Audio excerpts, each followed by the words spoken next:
All right, I guess I should tell you how I started about the out. I mean, obviously there is a problem if all the time we have so many dogs that are not willing to let go and always have to be reminded, even if they're letting go, every once in a while they have to be reminded, or the out gets sticky, or it gets a chip shot. But there is constantly problems with an out, right? So that started to make me think, and that maybe we're not doing something the way we should be doing, how we're teaching the out itself.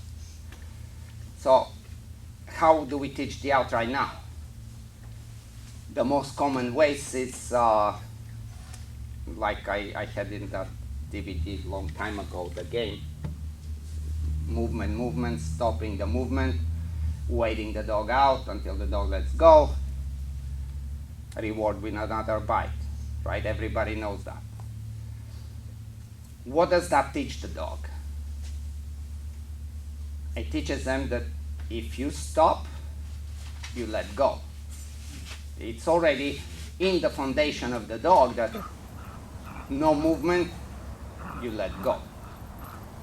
But on top of that, there is something more interesting, because even though it seems like we're not putting any force and pressure, physical, that holding on the toy makes the dog feel that it lost a fight. It basically, movement, stop, and you wait until he lets go. What you're telling him, you're saying, I'm going to be more stubborn than you, and I'm going to hold on and you're going to lose. But if you lose, eventually you're going to win. But bottom line is, it's based on that you're going to lose.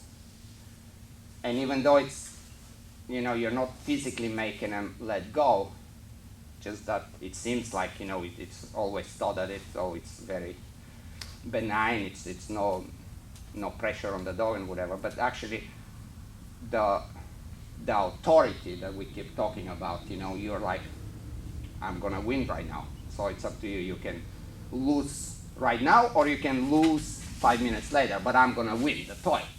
And if you give up, then I'm gonna let you have it. So it's not a really good recipe, especially when we're talking protection sports, and not just protection sports. You can even talk about hunting dogs or any police and army dogs, anything that has interest to bite and fight and stay on. What other ways we have for an out?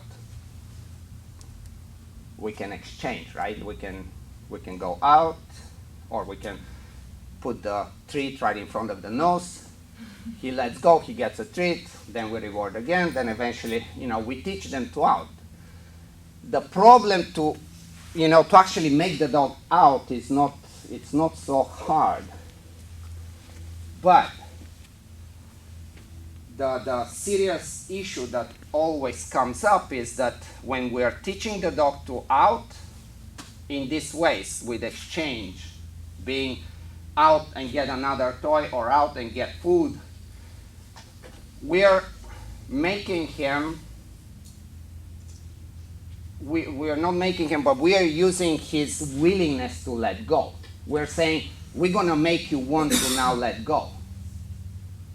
And that doesn't really help us when we advance in training, and now the dog is holding on to something that it's not willing to let go of. So now he can be, we have a treat, we have another toy, we have whatever. It's like, no, this is what I want, and I'm not willing to give it up. And now all the training that we've done prior to that,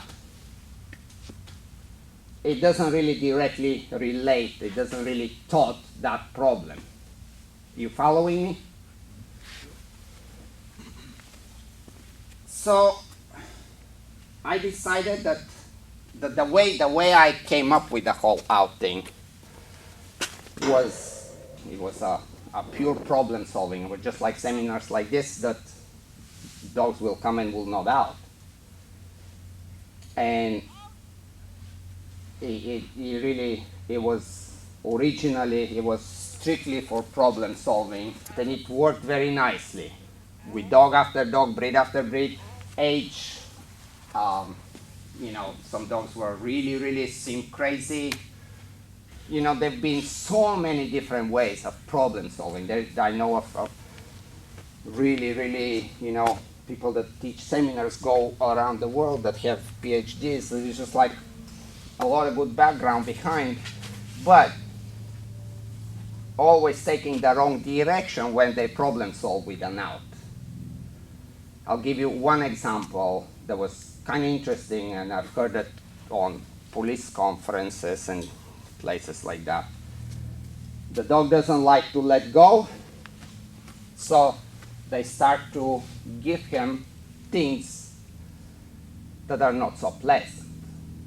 So instead of biting the sleeve or the jacket or whatever, they give him some toy.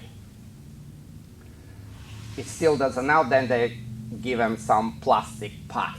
Still doesn't out, then they give him some wood. Then they give him some metal pipe. Then it's really like just the metal part of a shovel.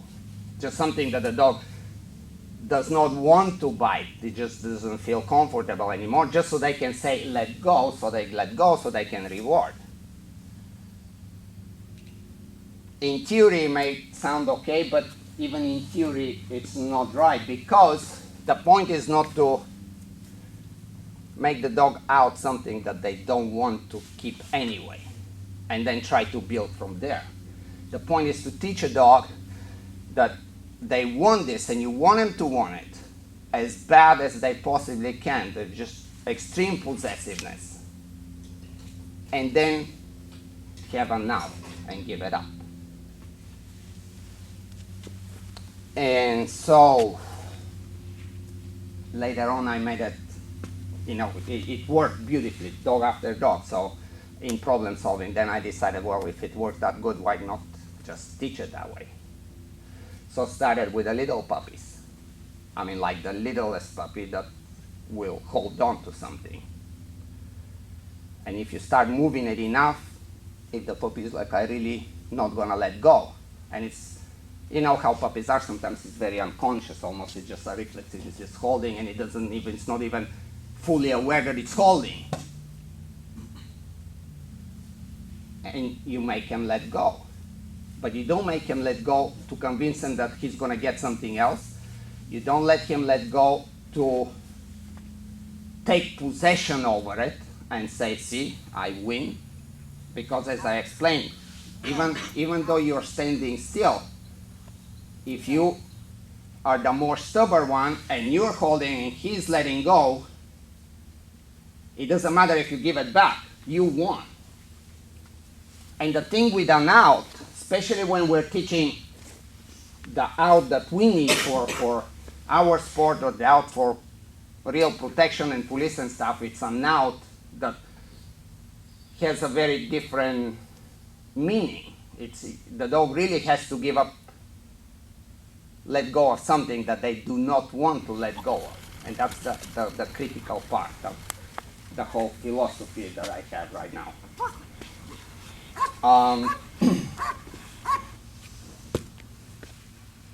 Are you ready?